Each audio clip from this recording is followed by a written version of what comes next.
Hey guys, it's Fancy, and you're watching the Good Wives Network, and I'm here with Mac tonight, and Hey we guys. have some cool things to talk about. So we're just gonna talk, kind of just shoot the shit for a minute here while everybody gets in. But welcome. No see. Pardon me. Long time no see. Long time no see. I'm gonna, I'm gonna do a little post on TikTok real quick so that people know to come over. So Yeah. No. So just shall give me one share little it second. too. Just give me one little second.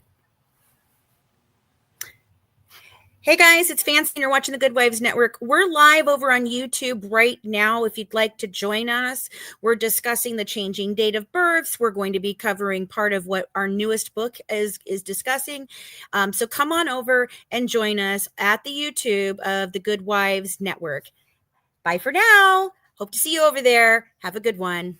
Bye, guys. Bye. Hey guys, it's Fancy and you're watching the Good Wives Network. We're live. I snuck it in there. Oh no. You're so cute. Bye, guys. Oh my God. Hey, Crystal, how are you doing? How is everybody today? Hey, we're going to try and get some. I'd like to really try and get some engagement going, guys. The chat is, it really keeps us going. So I need you guys, if you're coming in, say hello, participate, ask questions, because it really helps us. Yeah. It really helps us with what we're talking about and making sure that, you're getting what you want out of it. And you guys are also, getting the information that you're wanting, 30 fucking weeks. Oops. Sorry. Okay. Hey, Dana. Hey, Crystal. All right. So we got about 10 people. I'd like to get it up a little bit more. So if you guys could share this out on your pages. I'm sharing it out right now. Yeah, share it out. Let everybody know. We'd greatly appreciate it. We've got a good show for you today, I think. So I think we've got some good things to discuss. I like what I like the research that you've done, Yeah, this was something, so tonight we're going to be talking a lot about the date of birth and how it could be changed in Gypsy's medical records through simple errors, not through fraudulent ways. So I'm just going to start off here, and you guys can catch the replay if y'all need to start from the beginning.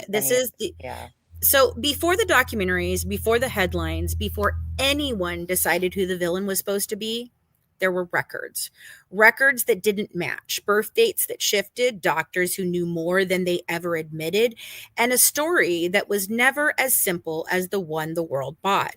Tonight, we're going back to the beginning, 2005, the moment Gypsy Rose arrived in Missouri with a perfectly correct birth date, perfectly normal documentation, and 3 doctors holding Louisiana records that proved exactly how old she was. And yet, within the months, the dates changed, the diagnosis is blurred, and a system built on clerical chaos became the perfect cover for a lie that would later be sold as medical abuse. So this chapter isn't about the myth. It's about the machinery that made the myth possible and the choices people made once they realized chaos could be turned into profit. So let's start where the truth actually lives, in the paperwork. So because the records don't care about narratives. They only show what happened. So this is our newest book that we're working on. It's called Mike Stanfield's Plan. And it is basically laying out for you what piece by piece, what each person, their role in all of this. So it's a series. It's called the There's a Story There series. This is the first one we'll be putting out. And I really am laying the foundation to show you exactly how Mike was able to manipulate these records and this information to sell the story that ultimately made him and Gypsy and a lot of other people a lot of money. A lot of money. So this is chapter 3 of the book, and it's just part of it. We haven't finished all of it yet either, but this is just part of what we have. So it's called the administrative identity collapse, how Springfield turned one girl into three different patients before lunch. Now that we've established the stage, Louisiana's comparatively functional medical environment, and the soft landing that Springfield claimed it would offer, now we reveal the moment the floor collapsed, not in the way most people expect, not through some sinister master plan of Dee Dee's, not through Gypsy's alleged invisible illnesses, and certainly not through fairy tale medical Munchausen case of the century that journalists still recite like scripture. No, the collapse began with something much more mundane and therefore far more horrifying: paperwork. Or more accurately, paperwork that couldn't make up its mind about how old Gypsy was, what year she was born, or whether she had been reincarnated multiple times between the ER entrance and the billing department. It is fitting that the system that would later accept almost any narrative, from terminally ill child to wheelchair bound teen to brain damaged adult, could not perform the basic alchemy of matching a name to a birth date. Hey, doll, before Gypsy ever entered a courtroom, a documentary deal, or a defense strategy session, she entered a bureaucratic maze so bad she could have walked out with a new identity simply by asking politely. The irony, of course, is that this mess has been used for several years to support the myth that Dee Dee intentionally manipulated systems. But when you look closely, when you read the medical articles, when you compare Louisiana's clean documentation to Missouri's sudden chaos, what emerges isn't the story of a master manipulator. It's the story of a system that was already primed for failure, a handful of opportunistic physicians, allegedly, and a patient whose self-created childhood mythology, paralysis at age 6, prolonged role play until at least 2011, fits perfectly in the cracks. Why the Louisiana records didn't collapse first. Hey, Susie. The easiest way to understand Missouri's failure is to acknowledge that Louisiana worked. Not magically, not perfectly, but competently. You can flip through the LA records like a well-organized scrapbook, correct date of birth, consistent diagnoses, physicians documenting what they saw with the precision you'd expect from providers who actually knew her.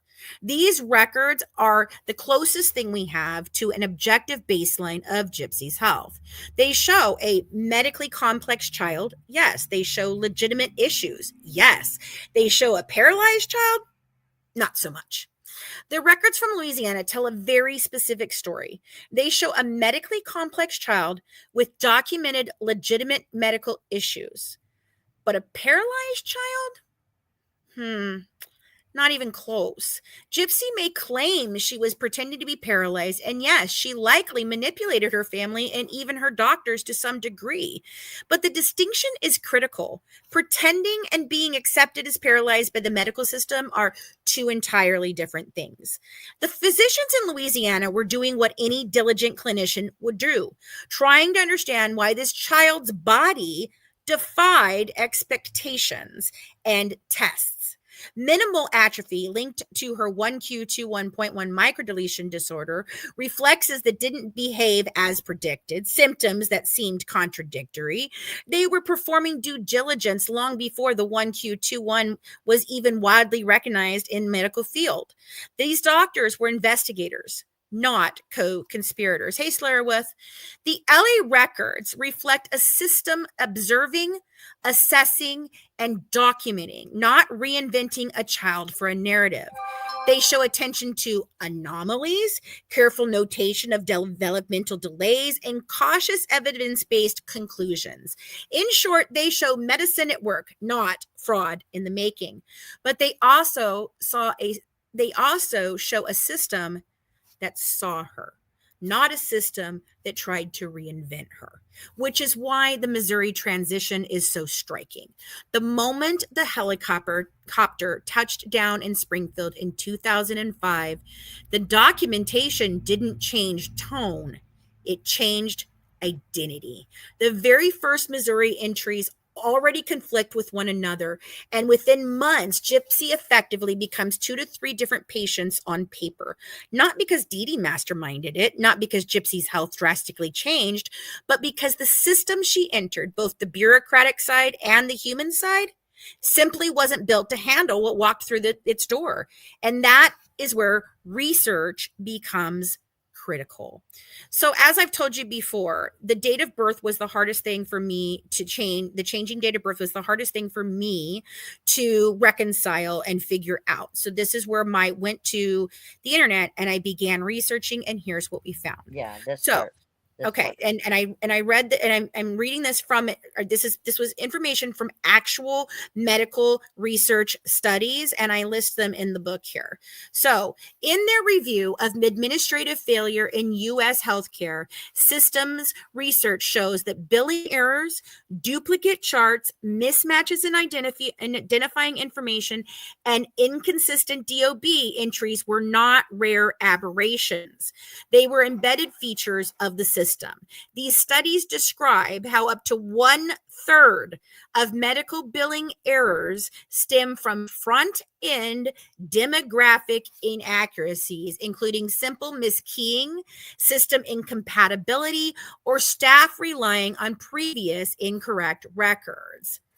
Hold on. So this matters for one major reason. Missouri's medical networks heavily relied on cross-system imports, hey Crayola, which meant that once a single incorrect date of birth entered the system, every downstream database would replicate the errors like a virus. The widespread DOB inconsistencies in Gypsy's records are not anomalies and are not even evidence of a conspiracy. They reflect well-documented systemic weakness in U.S. electronic medical record systems. A major review by Kahn et al. In 2015 found that demographic inaccuracies, including wrong dates of birth, mismatched name spellings, and conflicting patient identifiers, are among the most common sources of medical record errors. Their analysis showed that, quote, small variations in demographic data across systems, such as a date of birth or name, frequently lead to duplicate records or mismatches. This is exactly the type of environment in which a single incorrect entry can take root and replicate. For instance, the footer at the bottom that always has 1995, because that is what was hard-coded into the files. So studies explain that large hospital networks like Cox Health and Mercy operate through multiple patched together electronic medical record systems, or EMR, often legacy systems joined to newer ones. These networks do not always sync fields consistently. Some systems overwrite DOB when the name matches. Others create a duplicate chart. Others request a merge. Still others keep both, never reconciling the conflict. Sound familiar? It should, because that's exactly what Gypsy's Missouri records look like. One document lists 1991, another lists 1992, a progress note lists an age that doesn't match either date, a medication administrative record switches between them mid-document, a billing form throws in a different age entirely. This isn't the handiwork of a criminal mastermind. It is literally the scenario that research describes. When patient demographic information is inconsistent across interconnected databases, errors tend to propagate, creating parallel or fragmented medical records that are challenging to reconcile and may lead to misdiagnosis or inappropriate billing. Not may, will. And in Gypsy's case, they did. Missouri did not create a medical patient. It created a hydra.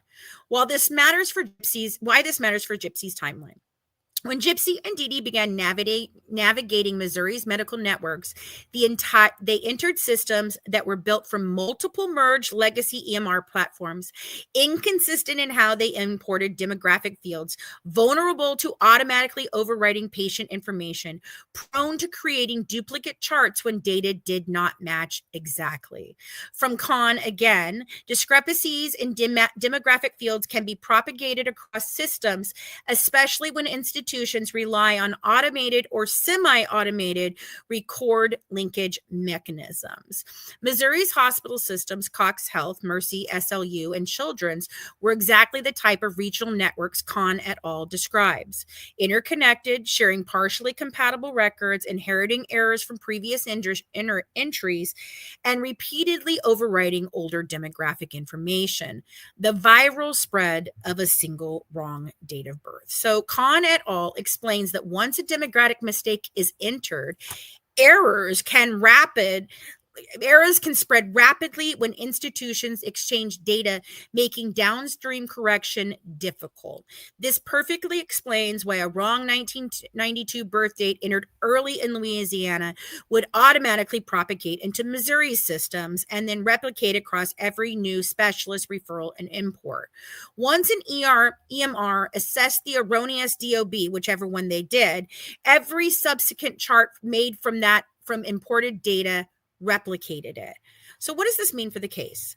The DOB inconsistencies do not prove deliberate fraud by DD. They do not prove Missouri invented a new identity for Gypsy. They are consistent with exactly the failures documented in healthcare data research. The system behaved the way Kahn described. It copied whatever was already in the database, even if it was wrong. Was someone actively changing the birth dates? And I don't know. The case for Beckerman is you've already noted the pattern. Louisiana is clean. Early Missouri pre-Beckerman, inconsistent but not catastrophic. Post-Beckerman, a full collapse in demographic accuracy. This tracks with what we know about access roles. And this is very important because the doctors that she saw had this access that I'm going to describe to you right now. Okay?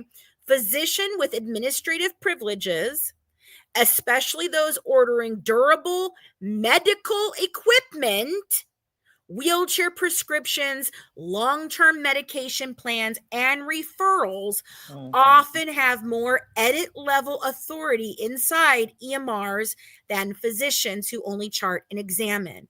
If Beckerman became an early anchor physician, his entries would generate the default demographic fields used across multiple departments. If he entered 1992 or 1995 once or corrected something incorrectly because of a misunderstanding, the system could easily propagate it. And once the system propagated it, doctors like Flasterstein received records with the wrong DOB baked in, which is exactly what happened. Plans and referrals often have more edit level of, I'm sorry. Which is exactly what happened. Okay, so sorry. Thank God I caught that. So then why did the pharmacy always have the correct date of birth? This is the part that really snaps everything into place and the part that almost no one understands. I know I didn't until I did the research. Pharmacy systems in the US do not use hospital EMR data as their primary source of truth. They use insurance eligibility data, pharmacy benefit manager databases, which is PBM, NCPDP standards, direct date of birth verification tied to Medicaid or private insurance enrollment. In other words, pharmacies pull database from the payer, not the hospital. Meaning, even if the hospital turned Gypsy into 12 different people, the pharmacy still knew who she was exactly.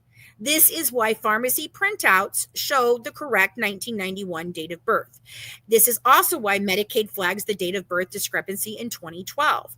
Prior authorization requests failed in 2009 and 2013 due to date of birth mismatches. The hospital mistakes always surfaced only when interacting with the insurance system that required unified patient identity. So the reality is not mysterious at all. The pharmacy had the right date because it was the only part of the system that had to. Hospital systems could get away with chaos. Pharmacies could not. Insurance absolutely could not. The distinction is the backbone of this entire false narrative. This is not a smoking gun. This is simply how medical software works.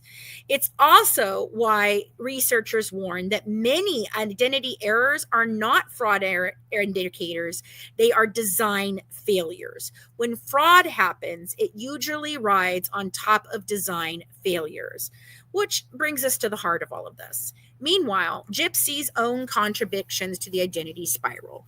Gypsy herself admitted she had lied about paralysis since age 6 and maintained that lie until at least 2011. This means that physicians entering the Missouri system were interpreting her self-reported symptoms, her performance of disability, and her statements about functional capacity through a lens already distorted by the EMR chaos. That's important. Because if a patient tells you she can't walk and her record says she has a degenerative condition and the hospital has already duplicated her file 3 times and her age appears to fluctuate depending on which printer you use, then the physician's ability to critically assess her narrative weakens. Thank you, Alicia. Thank you so much. That's so great. And guys, I don't know if you can see the ticker here, but we now have our subscriptions running. So if you guys join our subscriptions at even the $1.99 level, you'll be entered into drawings for free merchandise and things. Hey, Alicia. Thank you, sweetheart. Yeah. So, all right. So Missouri's system didn't just fail. It primed everyone to accept a story rather than search for the truth. So the airlift when a sick child, a returning doctor, and a new state created a perfect administrative storm. I think I pasted all these in wrong, so I'm going to have to move them around and stuff when I was moving earlier, but you're getting the point. Let's start with the truth that absolutely no documentary wants to admit. The Louisiana records were not the problem. Missouri's were. Louisiana had its flaws, outdated systems, hurricane disruptions, fax media, machine medicine, but the pediatric specialists there documented what they saw. A chronically ill child with multiple complex diagnoses, some congenital, some inflammatory, all real enough that no one questioned the medical necessity of feeding tubes, oxygen, medications, or frequent follow-ups. What Louisiana didn't show was an explanation for partial or total paralysis. What Louisiana didn't show was Munchausen by proxy. It also didn't show Dee Dee was masterminding a fictional medical empire. Why? Because Louisiana doctors had one advantage Missouri never did. Gypsy hadn't learned the power of her own performance yet, but she was close. Gypsy admits the first lie, and it matters more than people want to believe. Gypsy herself has said that around 6, she began telling people, including her mother and doctors, that she couldn't walk. A partial lie, a manipulative one. A child's experiment with influence that spiraled into a lifelong identity. And Louisiana doctors, facing a kid who walked with an abnormal gait, had leg weakness, and legitimate congenital issues, believed her, because why wouldn't they? But here's the catch. Even with the lie running in the background, Louisiana documentation remained clean. Correct date of birth, correct diagnoses supported, notes consistent, providers following protocol. This is not the birthplace of fraud. Oh, yay, we got a new member! Woo, woo! Woo, woo! Welcome, welcome, welcome. Thank you so much. All right. And the person who would ultimately give that confusion power was waiting in Missouri. Can y'all guess who it might be? Anyway, enter Dr. Beckerman, the reconnection that changed everything. When the Blanchards were airlifted to Missouri after Hurricane Katrina, the narrative is often framed as Dee Dee seeking new doctors to continue her fraud. But the administrative reality tells a different story. They were reuniting with a familiar physician, Dr. Beckerman, who had relocated to Missouri years earlier. A doctor who had treated Gypsy as a child, knew her case history, was already accustomed to her complex diagnoses, and didn't question the legitimacy of her medical records, and critically, was the first Missouri physician with both the access and authority to modify demographic info in the intake system. And this is where the first change of a 1992 date of birth first makes its appearance. In Louisiana, once Gypsy is referred by her PCP into the Children's Hospital in New Orleans, not on some transfer fax from LA to Missouri, not buried in some mythical missing record trove. Nope. Let's set the record straight. The hospital where Beckerman first saw Gypsy, where at age 4 or 6, depending on which version he tells, already had 1992 listed starting in 2001. The paralysis presents in the records, sure, but unexplained by any testing. Why? Because Gypsy was fabricating and exaggerating. The doctors were documenting what they observed. They weren't rewriting reality. The moment is also deeply human. Dee Dee had just lost her own mother to health complications. She was devastated, navigating grief while simultaneously caring for a complex, demanding child. And in the midst of all this, Gypsy develops a peculiar fixation on that 1995 death date. Her obsession with it becomes a thread that winds through every later manipulation, every medical claim, and every court narrative. It changes again, and more often when Beckerman becomes the anchor physician in Springfield. Once Beckerman accepted the new DOB for whatever reason, every other provider in Missouri accepted it too. Hospitals didn't question him. Specialists didn't question him. Pharmacy claims, bounce or no bounce, could not override a master record created by the lead physician in the hospital's EHR's system. The system didn't fail because Dee Dee manipulated. The system failed because Missouri built everything around a single provider's demographic entry, and that provider was Beckerman. If Dee Dee was the fraudster in the media claims, why didn't she do it in Louisiana? This is a devastating question to the MVP narrative.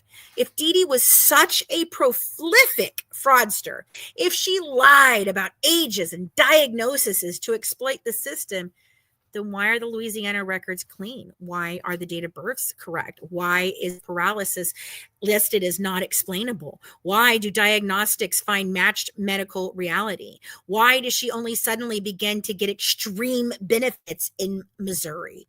The obvious answer? Because Dee Dee didn't engineer the fraud. She was reacting to a system shift created around her. Yes, she might have exaggerated at times. Yes, she leaned into a disabled child narrative. Yes, she learned to navigate assistance programs because she was doing so in the context of a genuinely sick daughter, a familiar doctor who now held the keys to all medical identity, a new state eager to help Katrina victims, a healthcare system with fewer verification guardrails. The Missouri system wasn't built to protect against demographic drift.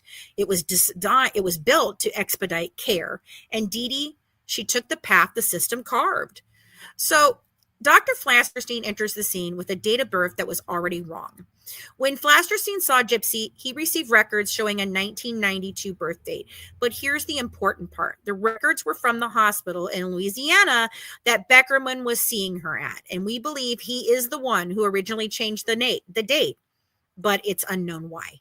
And Flasterstein, with his astounding 2-visit expertise, accepted the date of birth without question, because of course he did. Medical specialists rarely override primary care demographics unless something is obviously wrong. And nothing looked wrong. Missouri's system created a birth date. Providers believed in it. The myth of the mysterious missing Louisiana records was born, not because Dee Dee had anything, but because Missouri overwrote them.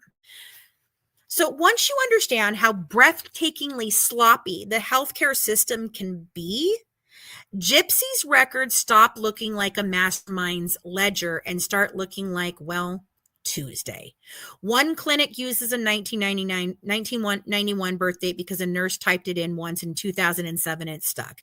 Another clinic uses 1993 because that's what's on the insurance card. And I'm not saying that these are just scenarios, okay? This is not actually like the definition of what she had on what. It's just examples. A third uses 1995 because someone misread the handwriting on a Louisiana transfer fax. Gypsy's chart didn't didn't grow, it metastasized. By the time the Blanchards were airlifted to Missouri, the paper trail behind them was muddled enough that no one really knew how old the kid was. And honestly, no one was checking. As long as her height, weight, and insurance number went into the right digital boxes, the rest was decorative. And this is the quiet tragedy buried under the noise of documentaries and talk show experts. Chaotic records made Gypsy easier to manipulate by anyone, not just Dee Dee, not just medical staff, and certainly not just Mike and Christy. The system was a buffet, and everyone took what they wanted. Okay, sorry. The perfect storm, a kid who lied, a mother who performed, and a system too broken to notice. Let's address the uncomfortable, rarely acknowledged anchor point of this entire narrative that we found out last year is at 6 years old, Gypsy lied about being paralyzed and kept the lie up for years. Not whispered it, not hinted at it. She performed paralysis like a child playing princess. And every time someone believed her, the world reaffirmed a dangerous lessons. If I say it, adults will document it. That is how her earliest medical records became landmines. Now, combine that with a mother who was desperate to be seen as a caretaker hero, desperate for validation, desperate for housing stability and acceptance. Not a Munchausen mastermind, but certainly someone who knew how to play a part long before Springfield ever entered the chat. Add this to a healthcare system, according to the studies, allows demographic errors to flourish for years because each department assumes someone else is responsible for confirming the identity. This isn't a conspiracy. This is a failing infrastructure. Yes, I agree. It does indicate psychopathy. Yes. So Missouri, when chaos becomes currency. Once Gypsy and Dee Dee arrived in Missouri on that airlift, the dramatic, sympathy-packed arrival that launched a decade of misinformation, hospitals didn't question inconsistencies. They imported them. Every typo, every contradictory age, every mismatched DOB became part of the core data. Missouri was downstream from a polluted river. This is precisely the type of scenario described in health system research. Once an error enters a patient's master profile, it becomes nearly impossible to scrub from the EHR ecosystem without intentional system level correction. No one corrected Gypsies. Why would they? Hospitals weren't incentivized to fix it. They only cared when the mismatched DOBs blocked a prior authorization, which hilariously and tragically is exactly what happened in 2009 with the power of attorney freeze, in 2012 with the mismatched Medicaid bill, and in 2013, and that's the POA mess, power of attorney mess that Mike lied about under oath. These weren't moments of fraud detection. These were moments when the billing conveyor belt hit a pothole. The question no one wants to ask, was anyone actually lying? Documentary culture needs villains, and it chose Dee Dee. But when you remove the narrative scaffolding, when you stop trying to retrofit the charts into a Munchausen fairy tale, a realistic possibility emerges. The birthdate chaos might not be fraud at all. Hi, guys. Thanks for coming in. It might be a child who lied, a mother who embellished, clerks who mistyped, doctors who didn't check, systems that didn't sync, an administrator who assumed someone else validated the information. And that, ironically, is more damning than intentional deception, because it shows that Gypsy's story didn't need a mastermind to unravel it. It needed a broken system and opportunistic narrators to sell it. And narrators arrived. Oh, did they arrive? Mike, Christy, Aaron Lee Carr, Dr. Feldman, Dr. Flasterstein with his 2-visit expertise, and anyone else who realized that Munchausen by proxy sells better than administrative collapse. The pharmacy paradox. If hospitals and specialists were performing a full contact demolition derby with Gypsy's birthdate, ages, and medical identity, pharmacies were not. Pharmacies, the lowly fluorescent lit strip mall pharmacies, had something the hospitals didn't: the correct birth date. Let that sink in. The place where teenagers scan your shampoo and grandmas complain about their arrhythmia meds had a more accurate grasp on Gypsy's age than the pediatric neurologist, pulmonologist, and hospital billing departments. Hi, William. And before anyone trots out the standard, well, Dee Dee must have told the pharmacy the correct one. As I said before, pharmacies use independent data validation systems designed to prevent insurance fraud. Hospitals do not. This is not conjecture. It's not true crime speculations. It's not maybe Dee forgot to lie that day. It is a structural truth of the U.S. medical billing system. And in Kahn et al., they note that pharmacies consistently outperform hospitals in demographic accuracy because pharmacies rely on real-time insurance verification, state-level prescription monitoring systems, pharmacy benefit managers, automated reject codes for DOB mismatches. Hospitals, they rely on Cheryl and intake typing fast after a fire drill. That's not a fair fight. So why pharmacies get date of births right and hospitals don't? Pharmacies don't trust anyone. Hospitals trust everyone. There. That's the whole problem. But let's unpack it in the terms you can understand simply and easily. Pharmacies verify identity for every single prescription, every fill, every refill, every switch from brand to generic, every insurance plan renewal. If the DOB doesn't match the PBM system, reject it instantly. So electronically, no human override except in rare emergency cases. Pharmacies intentionally design their systems to catch demographic inconsistencies because prescription fraud is expensive and common.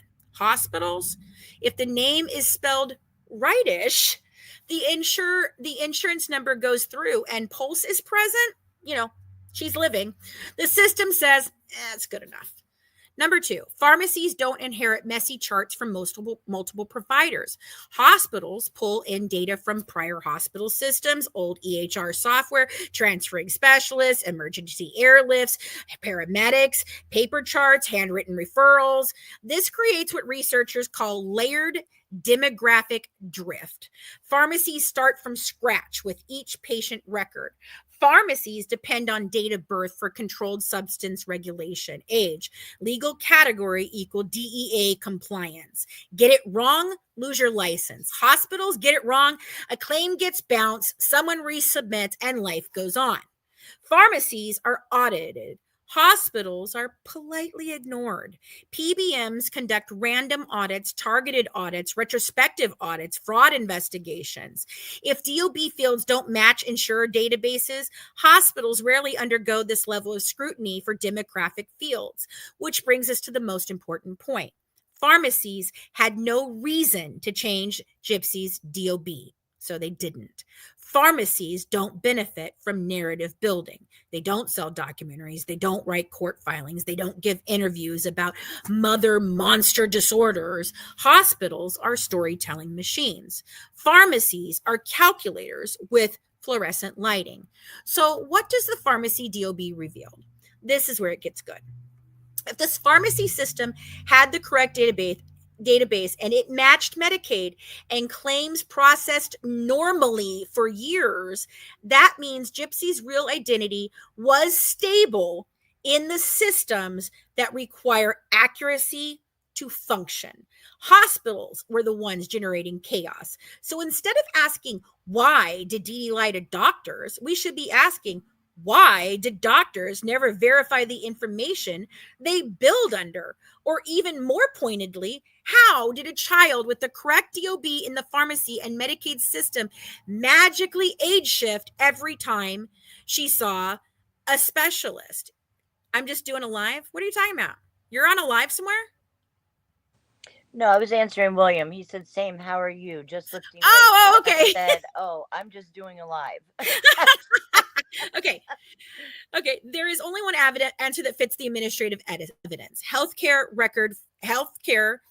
to record fragmentation plus poor internal identity validation equal demographic drift that looks like fraud only if you want it to. And certain people very badly wanted it to because the system is broken, doesn't sell. Mother abuses child with fake illness for attention. does.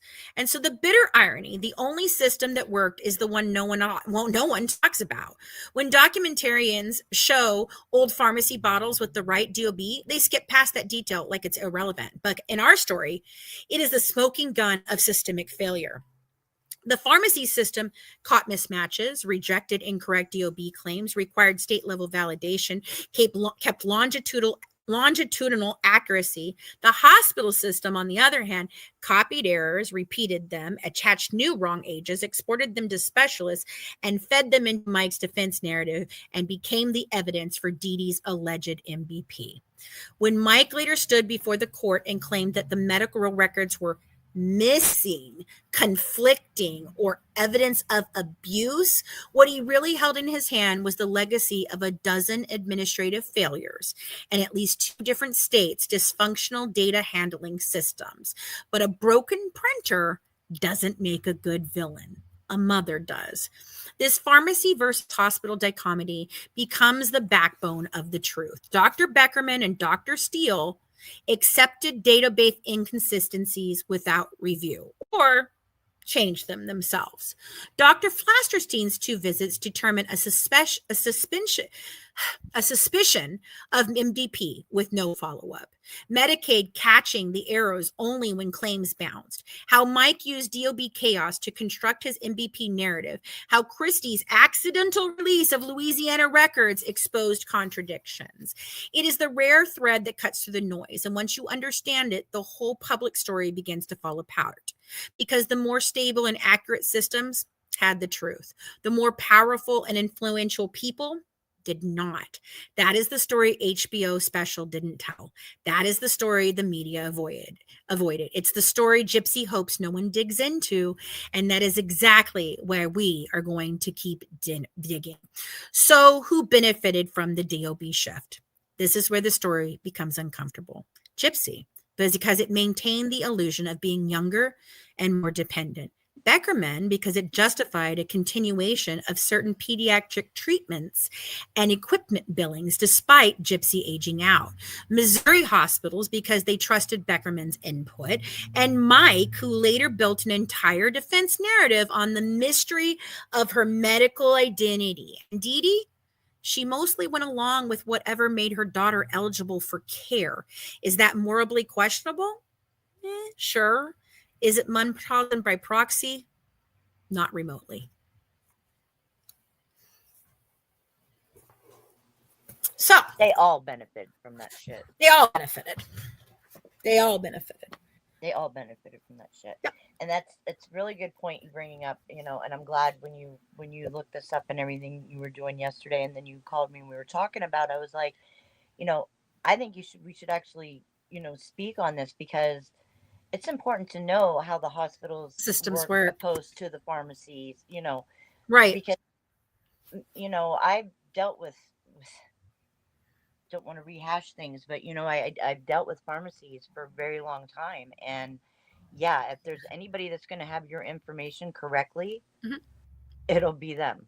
Okay, so here you go, Dana. I saw you ask this question, so I scrolled up back to get it. This was earlier, yeah. Yeah, forgive me if you've covered this, but how were her visits covered by Medicaid if they were submitting the claims with the wrong date of birth? That's because they weren't, because that system of doing it doesn't necessarily submit all of that. They send in a claim of whatever it is that they're billing for. The only time that the date of birth is, like, according to the research that I've done, is verified is in a pre-authorization situation for certain medical treatments or medical equipment. And that's why in 2009, when she's flagged with the anesthesiologist, and the anesthesiologist says he's not going to do it unless Dee Dee either has, a guardianship paper or a POA, or Gypsy signs it herself. That's why that happened and why it got caught, because the pre-authorization kicked it back and said, hey, this doesn't all match. This is not the same person. You can't do this. And that's what happened in 2013 as well. And that's why she had to go to that lawyer and get the 8 different freaking, Right. POAs that none of them were for anything other than if she was incapacitated. And that's none a of good them question gave her, too, because a lot of people are thinking the same thing as her, for real. Yeah. They wonder how is that possible? And that's what I wondered. It's truly not possible. And that was what I wondered. And so basically the pharmacy had the correct date of birth, and they verified the correct date of birth every fucking time. That's the whole thing. And they don't do it through whatever the hospital sent them over. They do it through an independent system, which has all of that cataloged. So, and like I said, it's an automatic denial. Like, it doesn't even go through and come, it just automatically, boop, nope, that's wrong. So, but in the hospital system, they're not doing that. They're billing for a doctor's visit. Well, a doctor's visit doesn't matter what your age is. They don't care. It doesn't matter. They're just billing it. The billing department may or may not even have the date of birth for that on those forms to send over. And they're certainly not checking them hardcore. That's the thing. So hospitals are messy and pharmacies aren't, is basically what it boils down to. Because a lot of human error plays into the doctor's files, because it's human error of whatever the patient is saying. It's human error of what a person hears versus what the patient might have actually said. It's human error of maybe I hit a 5 instead of the 6, that's human error. These are the human error issues. And for a long time, I didn't understand it either, but now it makes complete sense to me. Yeah, makes complete sense to me too. Yeah. Like, when I read this to Mac, she was just like, oh my God. Yeah. Because it just cleared it all up. It just like literally laid it out piece by piece. This is how this happens, This is why and how, exactly. And it happens all the time. It's not just Gypsy. It's lots and lots of people have this. Oh, it does. It does. And I know for a fact that there have been times on like my sheet that they print out to give me like an after summary. There's things that are wrong on that after summary. Right. I've seen it before, and I'm like, wait a minute, that's not that. Wait, that doesn't. And back in that, there was only one way to get away with something like that, and that's if you were lucky, and that's just to not show any kind of insurance at all. Go right, to a and pay pharmacy cash. that doesn't know you nothing. Don't give them anything at all. Right. That was the only way, and that wasn't happening. No. That wasn't. And this book right here, this one proves it. This book right here, where it shows Absolutely. all the billing for the pharmacies, and they were all correct. This is why. The medical records, anybody can put down anything they want.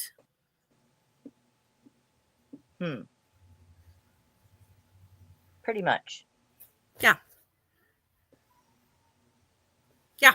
They should change that if your health insurance has your date of birth wrong. Yeah, you do have to show physical ID, but nobody is checking the date of birth against it like that. Right. They look at it, they go, okay, that's you. And then they slide it in the system, and all they do, because like mine, and I don't know if this was happening back then, but now, they scan your ID. Right. And then it's always in their system. Right. So as long as your face matches and the number on your card matches, that's good enough for them. Right. Hospitals are trying to get you in and out. Right. Okay. Pharmacies, they don't jack around. Right. They don't jack around. Yeah, etc. DEA, exactly. The DEA, exactly. And I really wanted to talk again about this prescription pad. Goodness. Because it has me very, very perplexed. First of all, I did some research. Other people did some research, and we came up with the fact that we do not believe this is a prescription pad. Right, Chris. In fact, someone matched it to one of my records of a doctor who had the same exact form with all the children's ones up there and everything, and it was actually used as a referral for her CPAP machine. Funny. Interesting. And aren't those eBay things that were being sold with CPAP machines? And Beckerman liked to order CPAP machines and all that the was time. The type of pad that was written on. That's interesting. And it still, to me, doesn't look like it was in cat shit. So I'd really love to know how it's so pristine, Gypsy. I just cannot with you. Right. I cannot with you. Look what I found. Look what I found. What else are you gonna find? Her Dude, old she could have bottles, gone through the her old medical records. babas. And I was thinking, like, oh my God, how would she even have like photoshopped something like this? She wouldn't know what to do, right? Well, I'm wrong, because it's sitting right there in her medical record. Someone else found it, so why wouldn't she? If she wanted to, she could have gone to her printer, printed it the fuck out, made it look exactly the way it was, and put some little glue on the top. Because when I was looking into how you freaking how back in the 2005 2007 era, where the pad is from, how Right. were people manipulating them before the before the Yeah. anti-manipulatable ones came out? Right.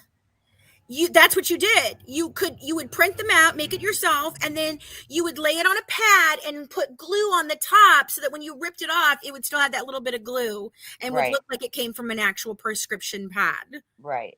So, just saying, it's Mhm. awfully weird that this pristine, I mean pristine, compared to all the other things that were in that box, according to Right. you, a box that I know I personally looked through and did not find any damn prescription And pad. what's the cat poop story? Somebody wants to know. Oh, you want to know what the cat poop story is? Okay.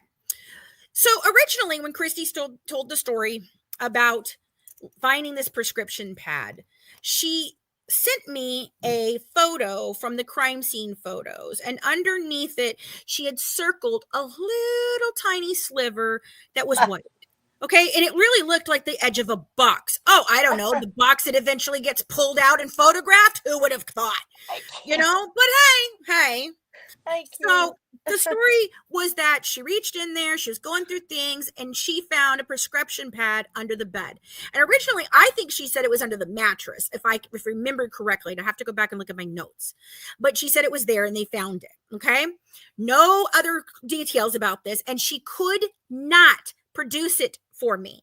And what she told me when I asked her if she had it still, Hey, she Kim. Good to see you. said that she had given it to Mike Stanfield to turn over to the police, along with the Hey, medications Queen. that she supposedly collected out of a medicine cabinet that were already collected. What happened was she was caught with these things in the house because neighbors called when they backed those U-Hauls up and were climbing through windows, according to them. Again, the fucking window. Now, I believe that Rod could get through the window. But here's my question, though. Even if you did find something like that, why would you take it? But why wouldn't she I would have turned it over to the police That's what I'm immediately. saying. Why would you take it and keep it and still have it? But that's the thing. She told me she didn't. She told me she gave it to Mike. Exactly. And she now, magically, 10 years later, Gypsy's finding it in some random box that was at Ryan's house, not in the attic, Gypsy. That was not in the attic. It was at Ryan's freaking house. Mm-hmm. Idiot. Why do you lie about dumb things? What does it matter whether it's in the attic or at Ryan's house? Seriously. It's Why? Why do you lie about things? It's so weird. Lie about things that don't matter. Okay. So, what was I saying about the thing? I Saying? see. That's what I say, Kim. Okay. I think if anybody, I think she took it for the reason of writing shit to sell. But go ahead. Me too. Or giving it to Dan to take around to or pill whatever. mills. Right. Yeah. Okay. But here's the deal. That was the original story. That was the fallout between me and Christy that signed my complete dissolution with them. That was it for me. You knew once from that point. Once I questioned her on that, she turned on me. That was the whole story back then. Okay. And she flat out lied to you. She flat out lied to me about it. She flat out lied to me about the picture. She flat out lied about it being out, the whole fucking thing. Okay. Right. And so then in last year, when the whole thing with Ryan Lee, another content creator, if you don't know who she is, she was involved for about a year in this case of debunking things. And she actually ended up getting close with Christy at one point in time because that's what Christy does. Right. And Christy told her the same story, except now the story has the story of I stuck my hand in cat shit, and when I pulled it out, I had this prescription pad in my hand. So how does a pristine prescription pad show up 10 years later when, according to you, Christy, last year it was sitting in shit? Right. Right. My point is, why do you still have it? It's illegal to even have it. Exactly, which means you didn't turn it over to Mike and you didn't turn it in to the police. You know? And I don't think you found one. I honestly do not believe that you found one. I really, truly do not believe that this is a real one. I don't. I think it was fabricated. I really, truly do. That's my opinion. Mm-hmm. But on the other hand, if anyone stole a prescription pad, the likelihood of it is Gypsy. Of course. And I put this together last night and I made a video about it, prophesizing how this could have gone down. So we all know that Beckerman was the one billing for these extra things all the time, the CPAPs, the new wheelchairs, the da-da-da, all of those things. He's the one that was doing it. And then those things ended up on her eBay where she was selling them. Mm-hmm. And so I'm wondering if that's how she became in possession of a pad. I mean, I know she likes those 5-finger discounts, so that's all I'm saying. I mean, look at all the stuff that we know of that she stole so far. Well, according to her, how did the police miss it, Kim? According to her, they missed it because it was in the box or whatever, and they didn't thoroughly go through everything. They don't go through every single thing, which they don't. Right. They don't go through every single thing, but I still don't believe that it happened the way it was. I don't believe this. I'm sorry. In no way, shape, or form do I believe this story.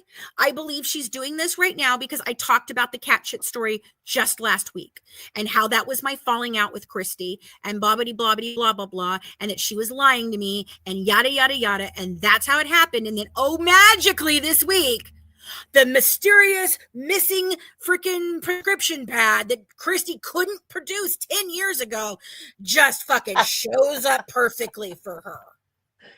Right. I'm laughing at this person and everything because it's just funny. Yes, it would be. It would be. Ryan Love, what's your appointment? What's your? I think they're joking. Okay, because I was like, I don't know what your point is. Are you telling me I could, or I don't know? I don't know.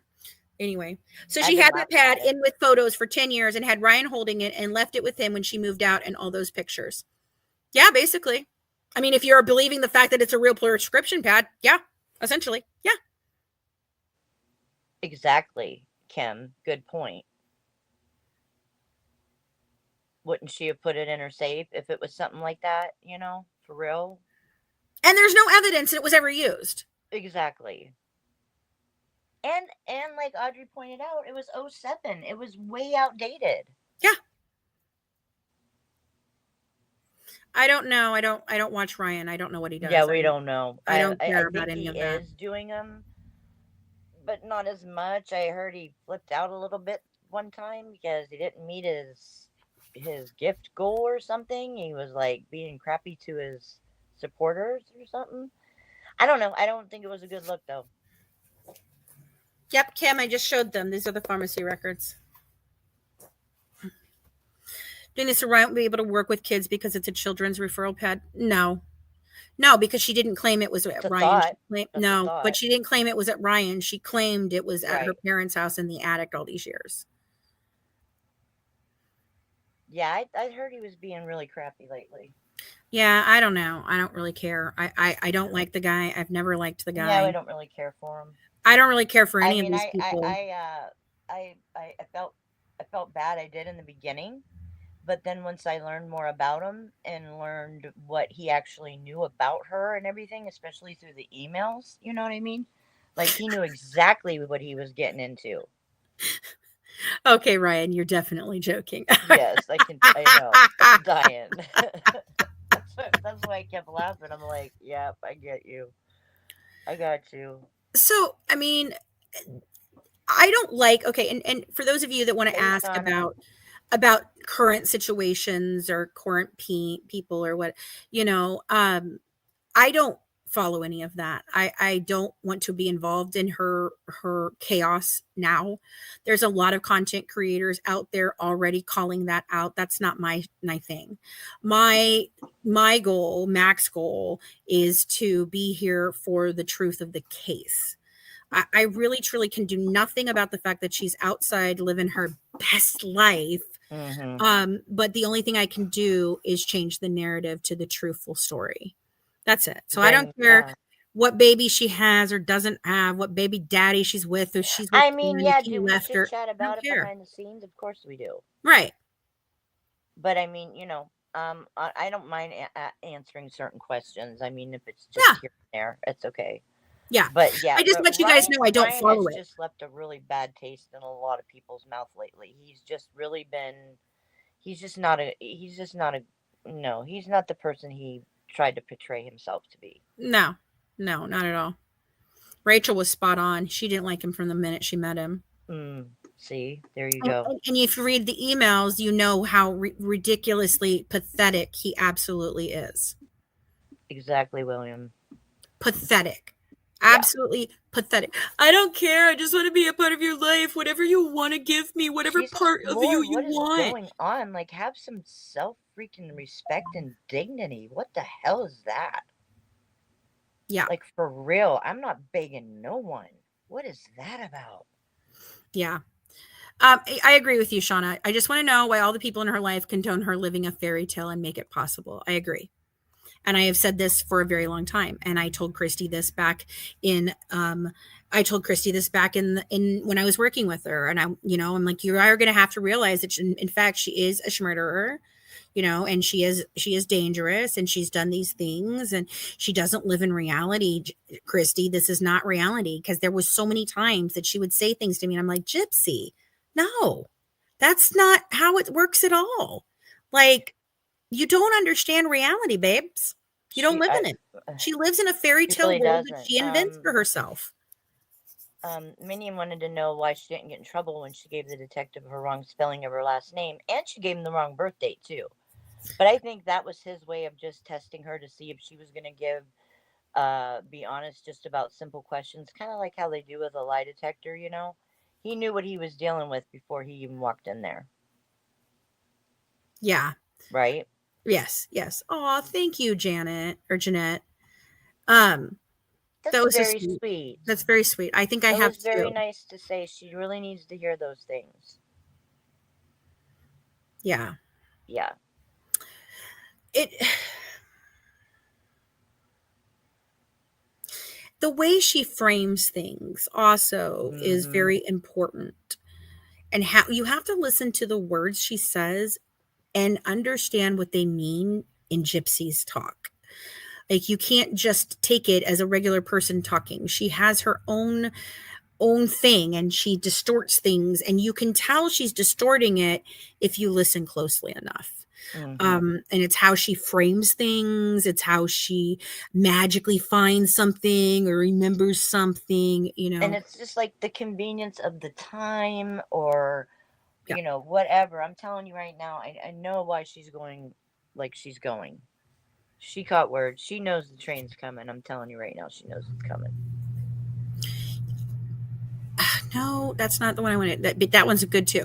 But this is the one I wanted. Shauna. Yep. The fact of the matter is, she couldn't have done it all, any of this all by herself. There had to be a lot of higher ups pulling Right. strings. I I saw agree. that one too. Yeah. I absolutely agree. I 100% fully Mm-hmm. believe Oh, she had help.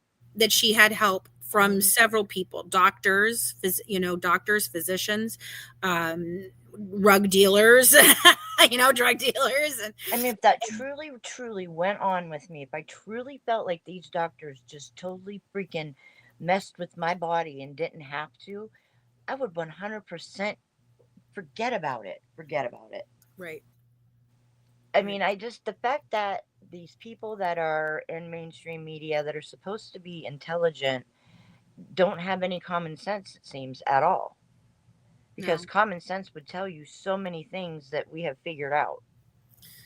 Yeah, Chris, I don't know why so many people helped her either, but I think it's all connected to the VisaCon situation. I do. That's where I think it stems from. I think that's where Master. she met these men. I do Everything she believe. does is a manipulation. Everything. I really don't think she knows how to live her life without doing it.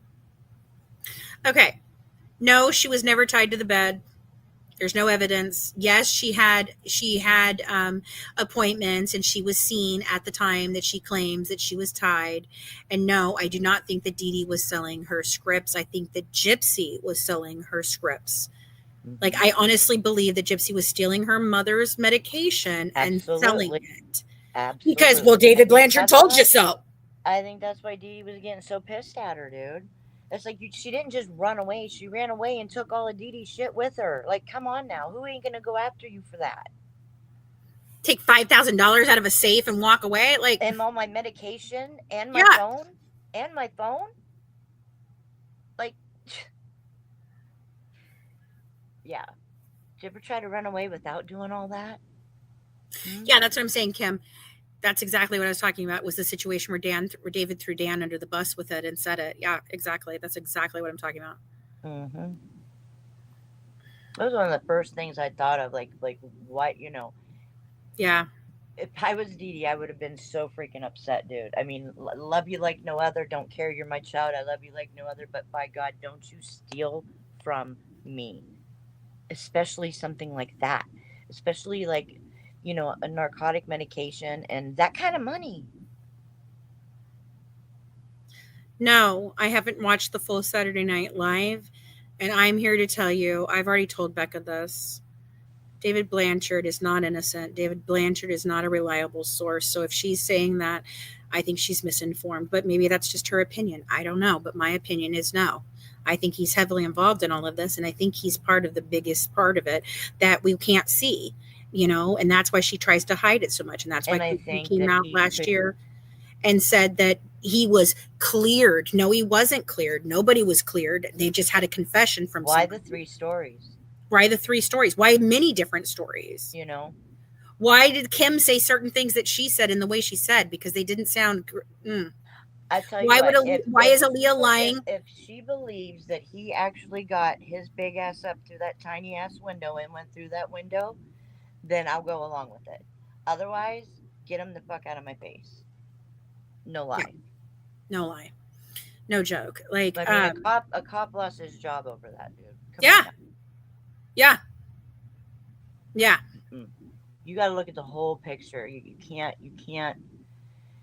And there's a lot of things we know. I think that she's not aware of, but she'll get aware of it because we've been talking to her. So Yeah, yeah. I just think she's like we were. We wanted to trust everybody when I started this. I right, mean, that's why I right, talked to David and Kim. I've talked to right. Aaliyah. I've talked to Aaliyah's mom once, like I've done all that, but No way. I now have No caught way. them all in so many lies that they all have to know something that they're not telling. Mm-hmm. All right, I gotta go to the bathroom. I'll be right back. You go, girl. Keep the fork down, Matt. I'll try. I think it will eventually. As I think Becca is making really good headway in what she's doing right now. I'm really proud of all the work she's doing for sure. Um, and just getting your foot in the door is a big, big deal. And it may not be mainstream, but this didn't come. Her story didn't come straight to mainstream either. Think about it. You know what I mean? It went to networks, then it got out. So, yeah, the train's coming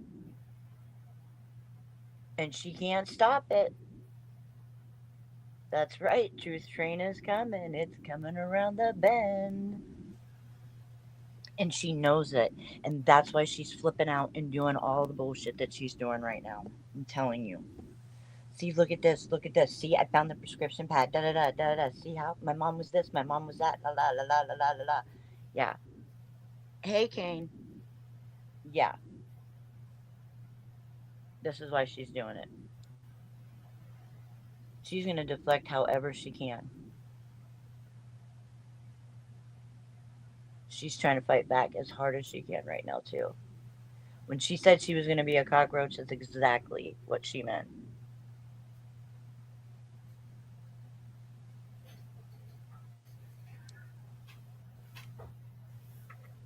Yeah.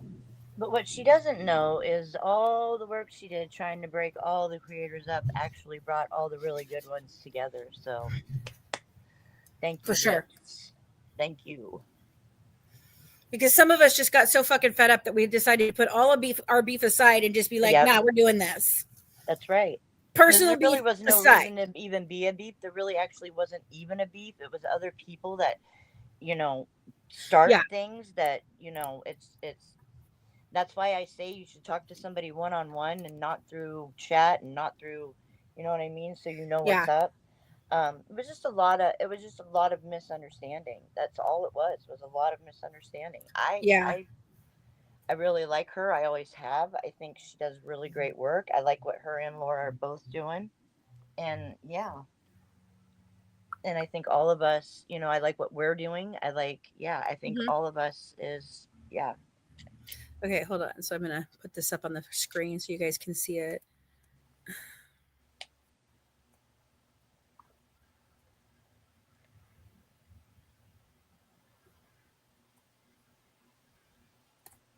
No, Wait, what is it what? doing? Hold on. I don't understand why it's doing this. It won't let me. It won't let me share. Oh, bless you. Thank you. Is it what you just sent? Yeah, but it won't let me. Like how we used to be able to like. Oh, there, share Well, screen. Sorry, yeah, it's yeah, there you it's go. in another button now. That's weird. Yes, bless you. Bless you, bless you, bless you. Thank you. Thank you. All right, so this is what I wanted to show. So this is. I don't know how well you guys can see it here, but okay. So this is the prescription pad on the left hand side of my screen. And That she. this is Gypsy's toothbrush that posted this, right? Yes, ma'am. Okay, let me Okay. see.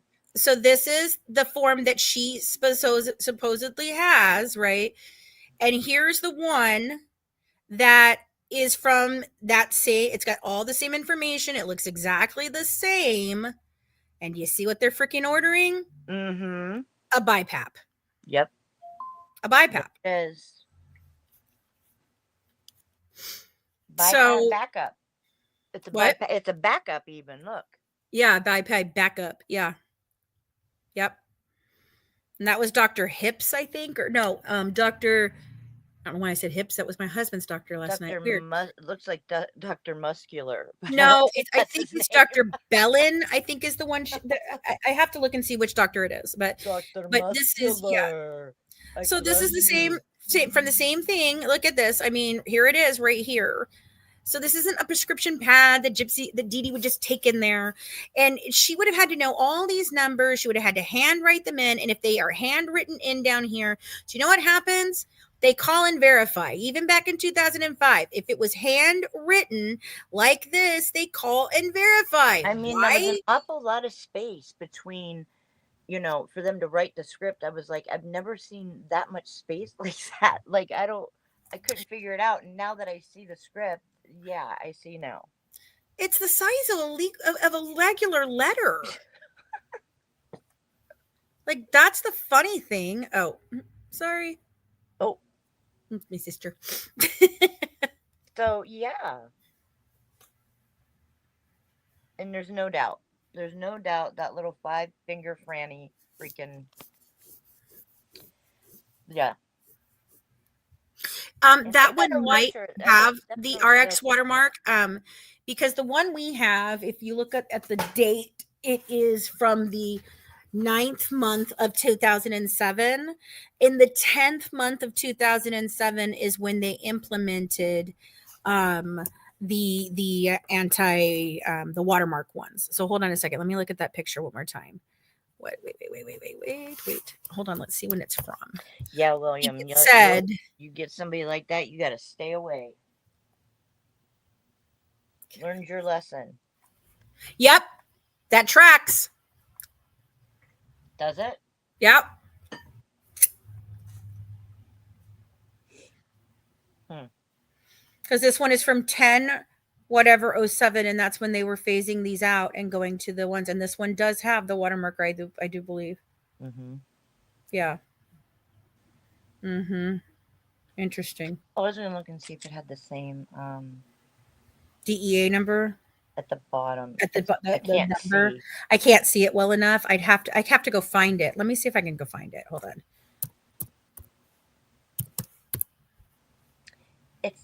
It's a tad blurry. Yeah, well, I just took the picture as fast as I could. Yeah. Well, it's okay. It's not like you could have did much better than you did. It's just the way Right. you can only extend it so far. That's Let me see what I can find here. Documentary. Dismiss. All right, let's see here. 10. Is it '06? I think. I think it's '06, '07, 10, '06, '07.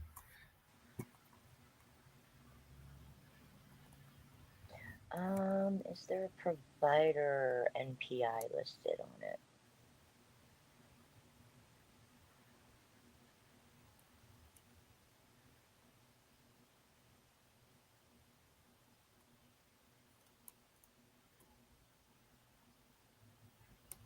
Yeah, there. Well,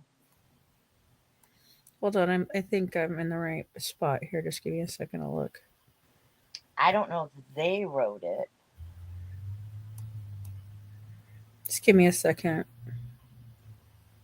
Yeah, it's up at the top. The date of it is up at the but top. I'm saying Crystal's asked, or no, Minion was asking about provider listed on it. So at the very bottom, you can see where it says DEA number, and then right next to that, it says NPI. Um, Underneath the name, I don't know if that says Violet Butler. I don't know what that name is at the very bottom. Just give me a second. I'm looking for it. I'm just answering somebody in chat. Yeah, that's no problem. Crystal said she did say it was under the mattress, that she remembers. Yeah, see, that's what she said. It was under the mattress, and now she changed it to it was under there, and she stuck her hand and catch it. Mm-hmm. I would have remembered that detail. Right? When Ryan said it, I was like, "What? Wait, what?" Yeah. I'm like, "What did you just say? That Right. isn't what I thought." So Yeah, right? Yeah, and then she says that the pictures that she sent to Chase or to Case aren't real pictures. yeah, those were really great. So she's basically putting out an innocent child, Yeah. another person's So innocent you're child. showing Like, how pictures does of that another make sense? child. Yeah, how does that make sense? She's such a liar. I know. Damn it! Now I gotta find this stupid thing. I want the negligee ones, Case. I don't care about the baby. I want to see Christy and all that little negligee wear she sent him. What was that about? Right?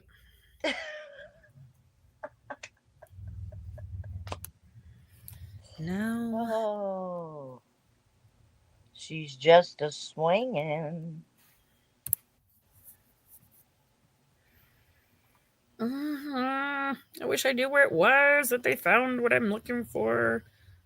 This is 235 pages. Jesus. Can't trust none of them, Kim. These are from 2008, right?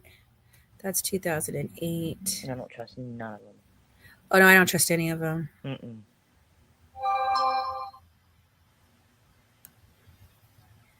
Oh, this is an interesting one. This has got a lot of comprehensive stuff in it that I don't remember looking at before.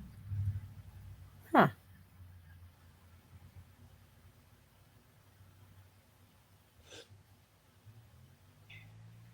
Hmm. This one's interesting. I don't remember looking at this document. I have to go through that one again. Yeah, I agree, Patch. What's up? That how she showed his interview, David Blanchard's police interview that he gave voluntarily and called it. Yeah. A cop thinks a voluntary interview isn't sus, like, right? Right. All right, William, thanks for joining us as long as you could. Have a good day. No, this is from St. John's, so it's not Go from St. rest your abs. John's. That's 2011. Hey, Hurricane Hunter. 2011. 2011. 2012.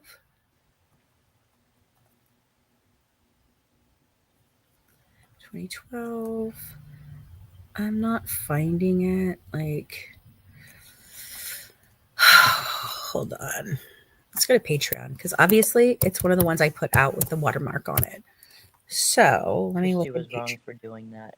Well, Christy was wrong for doing what? I guess that's what she said on her live. Bree said that on her live for sending the pictures. For what? For sending the pictures? I'm She's been guessing wrong the that's whole fucking time. What are you all talking about? yeah, She's done shitty shit the whole fucking yeah, time. yeah. She's a horrid person. Really is. Christy's really, she's really not a good person. She's really a shit person, man. Like, I don't know. I don't know. This is like, I don't even know how to explain it. No, I'm going down here to where my ones are that are released. Sorry, because I really want to do. I do want you guys to see it. No, Yeah. I just heard my dad outside. Oh God.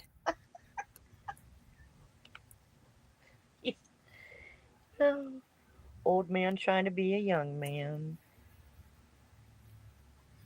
God love him. Oh my God, I've got so much in this freaking thing. Okay, so it's got to be in one of these.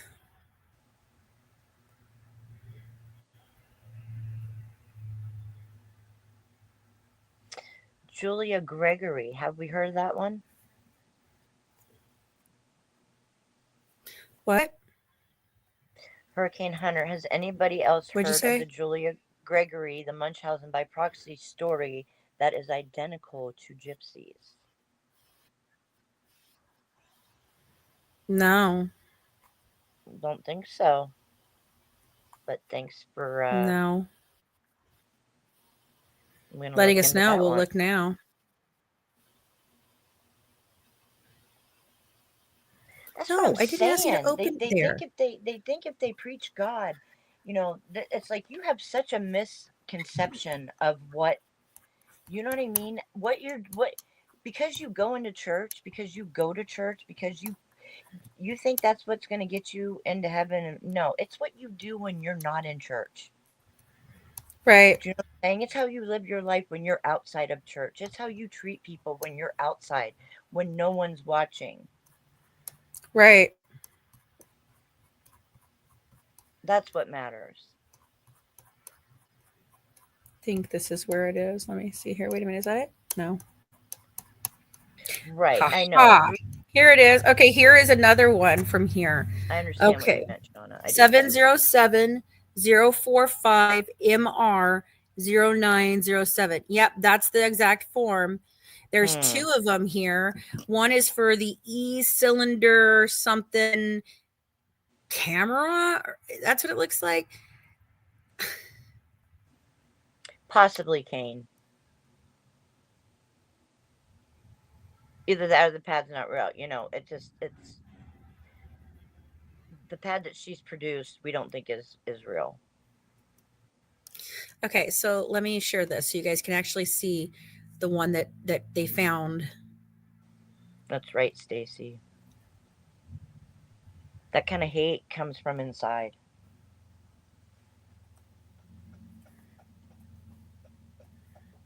Okay, there you go, guys.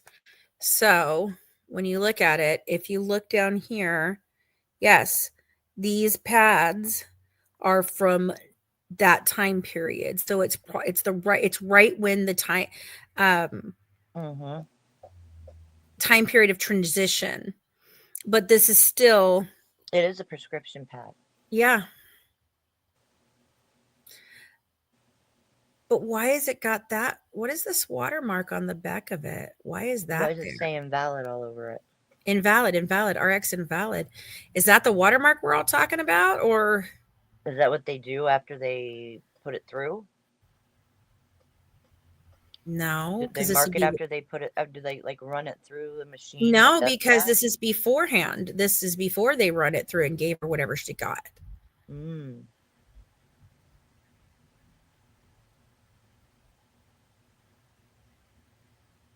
Maybe that's just a watermark whoever put on it, just so they couldn't screenshot it and copy it and redo it. You know what I mean? No, Mac, this is my own inside of a medical document. Oh, I got you. Never mind. I thought you were asking me why that's there. Yeah, I'm trying to figure out why that's all over that one.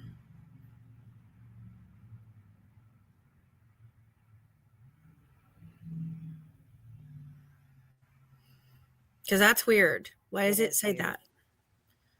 But this is the one she found, and it didn't show up. It didn't show up on the one. Maybe it didn't look like the same picture, but that is the same one, and that is the same thing. She needs these things. Comfort gel.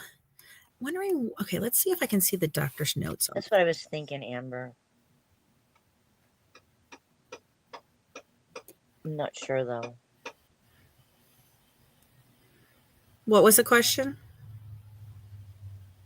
She said, could that be from when submitted within network after the script was filled? No, because it's in the original. It's inside the original paperwork So from it the was hospital. before. Yes, it would have to be before. Okay.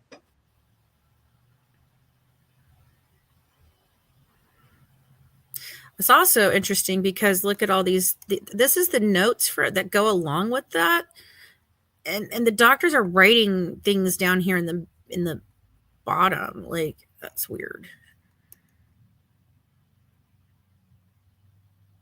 Print anyway.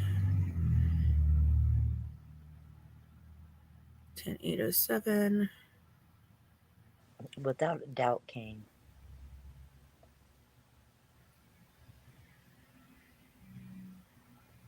And it is good to see you, Kane. It's good to see a lot of y'all here. It's been a minute since we've gotten to talk to a lot of people in here. Amber, Oh wow. Tier, Kane, Stacy. We got 1 ounce in here, girl. Yeah. So it is. I don't know. Either way you touch it, mm, that and if it's a photocopy that shows how to avoid people from copying, so maybe inside the system they do that. Maybe would have to have a seal for any kind of narcotic. Okay, but these aren't prescribing narcotics. They're not. So these scripts wouldn't have a seal. That's good to hear, Amber. I'm proud of you, girl. What? Amber, she switched majors in college, and it's been kicking her butt. Oh, yeah. But I've been seeing her in a hot minute. It's good to see her. Hurricane, Bunny.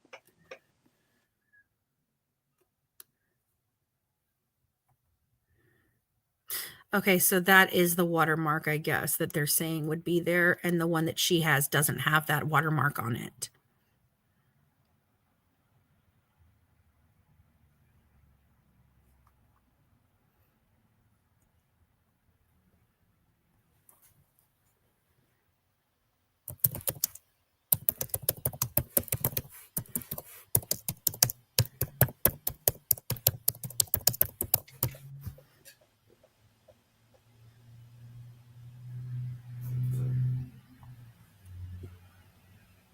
Appreciate you, Crystal.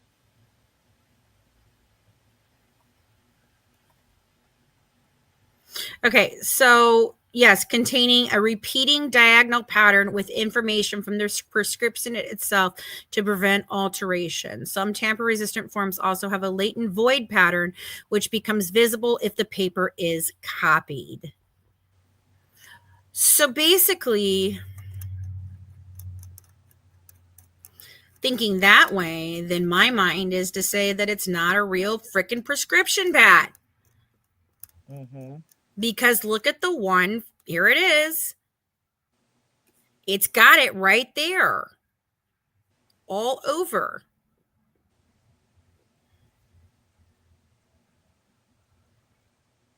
But the one that she put out does not have anything on it like that. So Dana said it's on paper itself, and it only shows up when it's copied.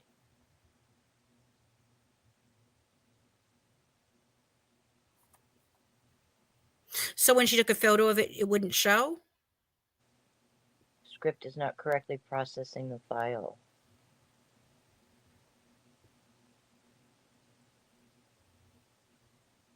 Hmm. That's what I'm thinking. Looks like who printed it made it to begin with. That's what I'm thinking. Mm-hmm.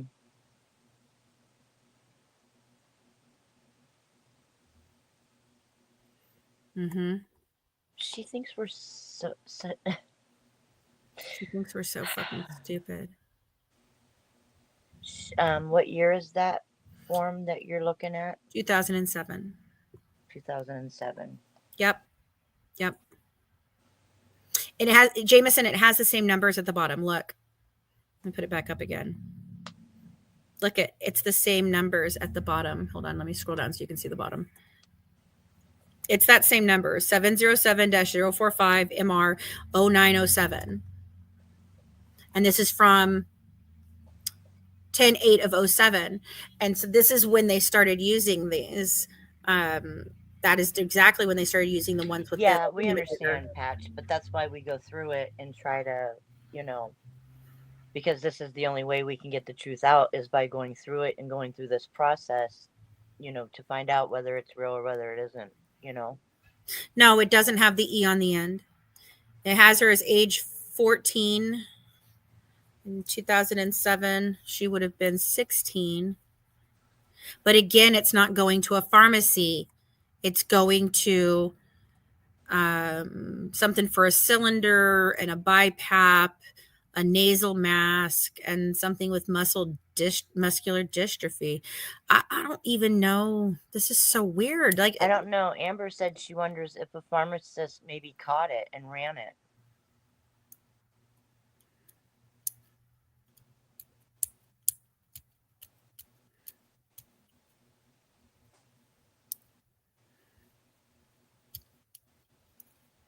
You may have found them when she took them. yeah, for care tests to be done. So this is a lab, like a lab thing. Yep, yep, Mm-hmm. yep. And I'm telling you, this is in her medical documents. How easy is it for you to go in and just boop, boop, boop, type all that out, line it up in Canva? Like I could do Mm-hmm. this in 5 minutes. For Literally, I real, could do does this she in not 5 minutes. understand? I could you're absolutely do you're this in not a 5 minutes. magician. You're not doing anything special that the rest of us can't do. But yeah, she may be doing this to sidetrack us or whatever, but it doesn't take very long to go over it. And the simple fact that there's a lot of people out there that want to know, the truth about it and what we feel about it. And this is how we go. This is the process we go through to decide whether we can figure out if something is real or whether it's not. Thank you, Bunny. Thank you so much. Um, I mean, I really think like looking at this one and then looking at the other one, I like really think that I still believe that other one is fake. I'm sorry, I believe it's fake. Right, Amber, because I had to do it for mine, even for my cane that I use, I had to do it. I really think I really think she created it herself. Because again, if you go by the story that Christy told, either one, she gave it to Mike along with the medications that she collected that were already collected. But hey, she collected them and gave them to Mike. She wasn't just caught with like, the bottles from the bedroom or anything, right? No, she couldn't have been just caught with that. Mm-mm. No, no, no. She come with a cover story. Oh my God. I'm sorry. I don't believe this. You couldn't produce it in 2019, 2018. You told me you handed it over to Mike. I don't believe this is real.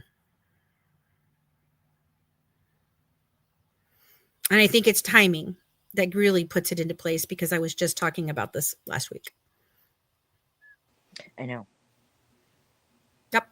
And she just magically finds it. And I mean, and not to worry, you know what I mean? We might go over this for a little bit, but we get right back on track what we be working on.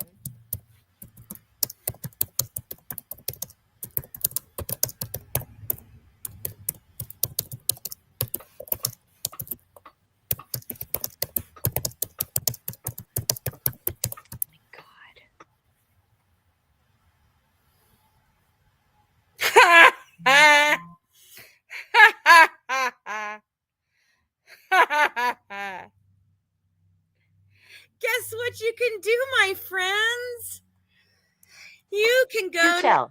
Etsy and buy a template that's changeable for prescription pads. Shut your mouth. No. Looking at them right now. Somebody told me you could get them on Amazon too. Yup.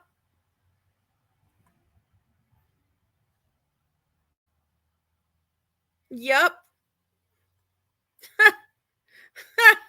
Just Still running the scams. Still running them mofo scams. all I did was type in, can you order medical prescription pads that are fake but look real? And then it just came up with all of these listings for people selling that. Exactly that. Exactly that. However, it is illegal to do, but apparently. But she's above the law, so it doesn't matter. Okay, so here's the thing. These ones, so I'll show you the one that somebody has, all right? But I'm sure there's better ones than this, but okay, let me go here and show you what I'm looking at.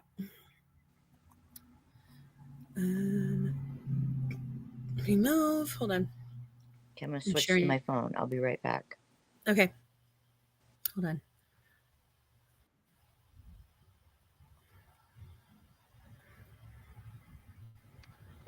Did you like that? That was pretty smooth. Like this. This is what it looks like. Let me zoom in so you guys can, I can't zoom in, but this is what they look like. This is what one looks like. So this would be, somebody would be using this for like a party or something silly, not like this. But if this is possible, and her good buddy Bree has an Etsy shop, that she sold glitter in for a long time. So yeah, you ruined it. Yeah, Amber, I agree. So a gag gift, yes, a gag one, yes, but she could take that gag one that's fully editable, and create it. Yeah. Oh my God, Jip and Bree think you just got busted. Busted for what?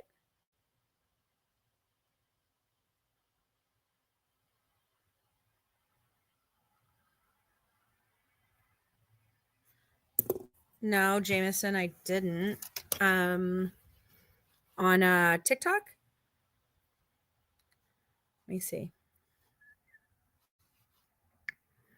Christy got busted. Oh, okay.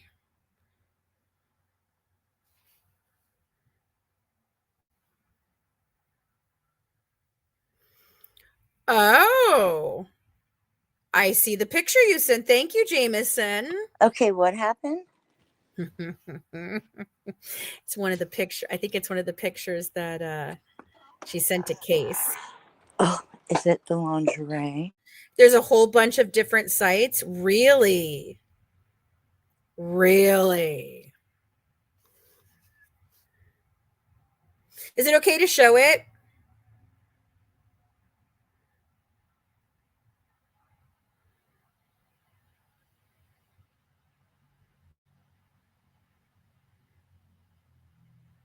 Is it okay to show it, Jameson?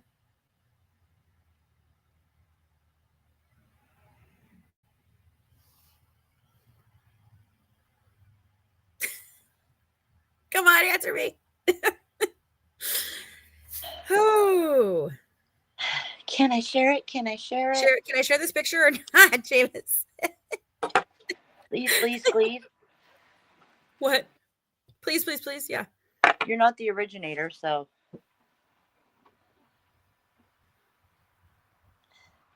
Please tell me now. Like she's not answering me.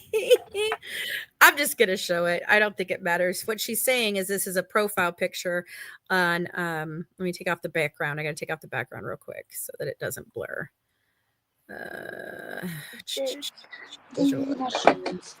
None. You guys won't be able to see it. So Oh, girl, look at you over the shoulder. And so this is supposedly, from what I'm understanding Jameson saying, it's on a bunch of different sites, like for, Swingers. Mm. Wow, her pointy ears didn't poke out that day. She must have actually brushed her hair. Maybe that was after the surgery. My fixed brains. I give you. No. I'm talking about Christy. Yeah, didn't she have surgery to get the pointed ears to tuck back? No. Oh, I thought she did. No, that's why they still poke out. She never did. She should get her ears pinned back. Absolutely. Oh, I thought she was gonna. Because Clark Gable had that problem. Yeah. They used to have to tape his ears back. I'm not even kidding.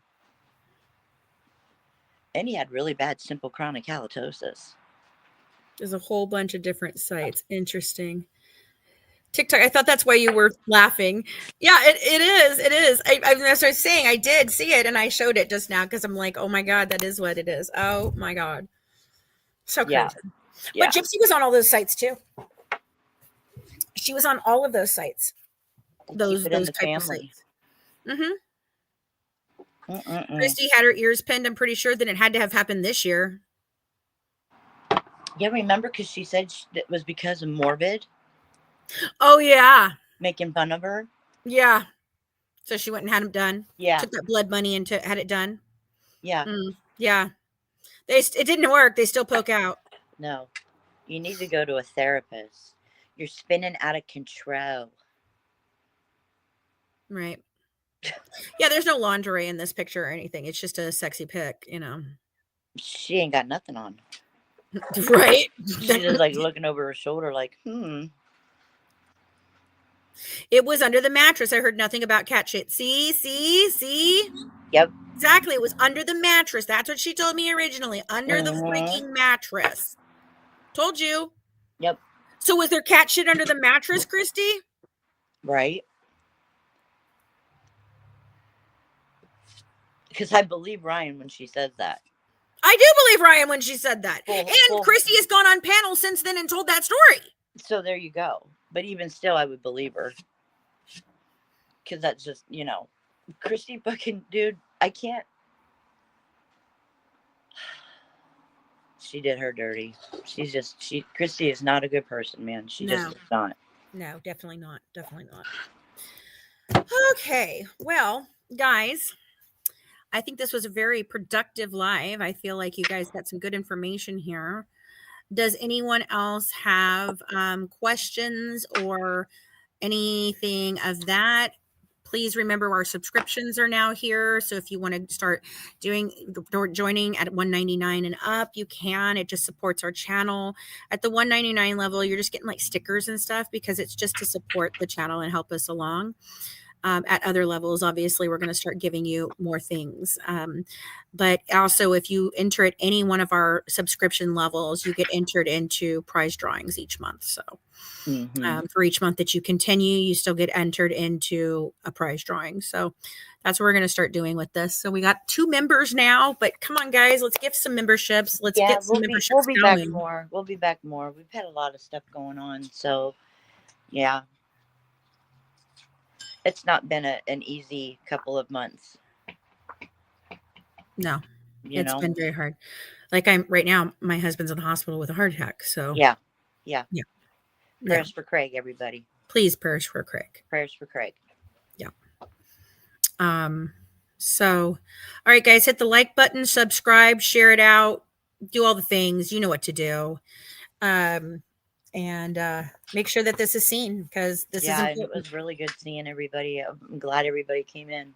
Yes, and happy Thanksgiving to everyone. Yes, hope you have a beautiful holiday. Yep. If we don't see you, have a good Thanksgiving. Alrighty, guys. I think that's it for today. Have a good one from the Good Wives, serving up true crime. One dish at a time. Bye, guys. See you later. Mwah.